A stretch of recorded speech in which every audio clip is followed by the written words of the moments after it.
out of GPU memory. You can still train with big batches without buying new hardware by accumulating gradients correctly. This is the setup you'll be able to run after this, which trains on small batches, accumulates gradients, and reports effective batch size and loss. I'm Professor Pi, teaching AI foundations with simple Python. Training large models often runs into the same wall.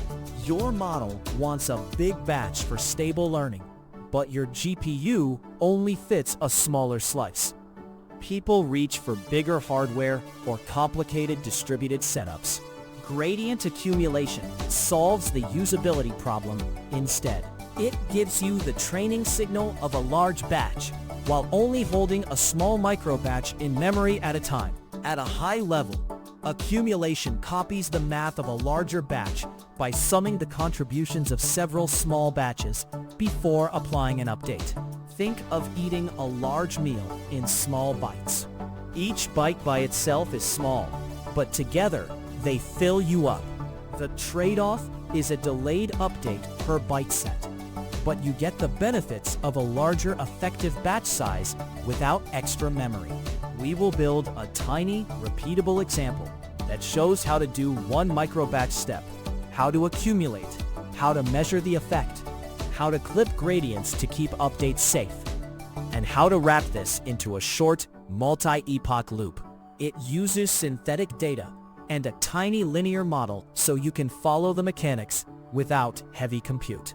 Now we'll run a tiny baseline. This snippet performs one small batch training step in PyTorch to set a baseline. A fixed random seed makes the synthetic features X and targets Y repeatable. A tiny linear model maps 10 features to one output, and SGD is created as the optimizer. The code takes the first 8 samples as a microbatch, computes mean squared error, and stores it in the variable loss. Calling zeroGrad clears old gradients, backward populates model gradients from loss, and step updates parameters. If you reduce the learning rate, the loss will change less per step. Increase it, and updates grow. The printed loss shows the immediate training signal from this microbatch. Next, we'll simulate a larger batch by stacking small slices. This example accumulates gradients in PyTorch to simulate a larger batch without extra memory. The variable ax steps chooses how many microbatches to combine, and MB defines each microbatch size. For each slice of X and Y, loss is averaged and divided by ax steps, so gradients match a true large batch average. Calling backward repeatedly stacks gradients, while optimizer.step runs once to apply the combined update. Keeping a single opt0grad before the loop prevents premature gradient resets. Increasing ax steps raises effective batch size and memory savings per microbatch, but may slow per iteration updates. Decreasing it does the opposite. The printed fbatch confirms the larger effective batch achieved. Now we'll check whether accumulation actually improved training in one update. This code measures how much training improved after one accumulated update in PyTorch. It first computes a baseline mean squared error over the full dataset, storing it in the variable prev. With ax steps and MB set, it zeros gradients once, loops through microbatches using a slice S, averages each loss via div ax steps, and calls backward to accumulate gradients. A single optimizer .step then applies the combined update. Afterward, it recomputes the full dataset loss as cur and reports the difference. If you increase ax steps, each update becomes more stable but arrives less often. Fewer steps may move faster but noisier.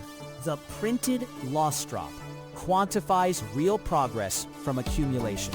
Next, we'll add a safety net to control update magnitude.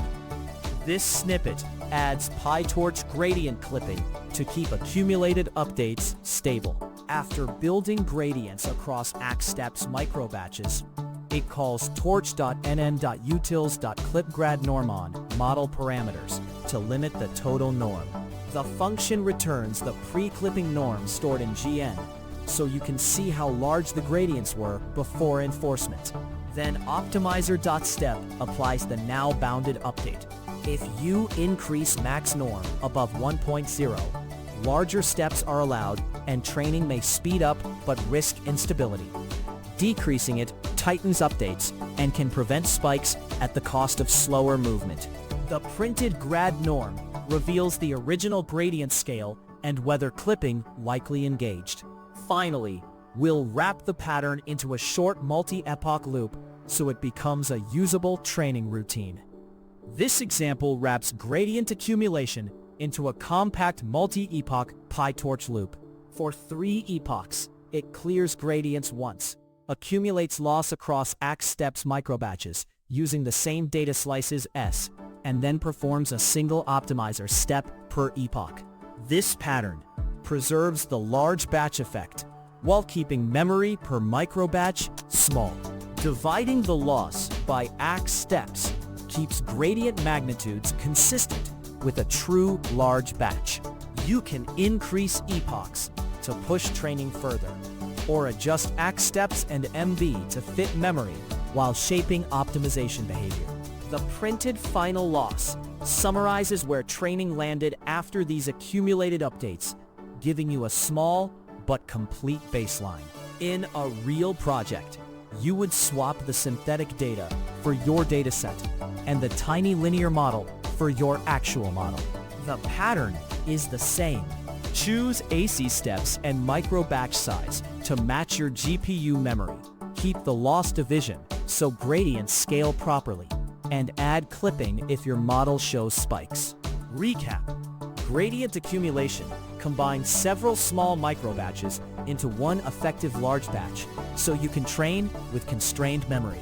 Use it when your model benefits from larger batches, but your hardware does not scale. Caveat: updates are less frequent and can change optimization dynamics, so you may need to adjust learning rate or accumulation steps. Next step: tune AC steps and the learning rate together to match your GPU memory and to restore the original training dynamics you expected for a large batch.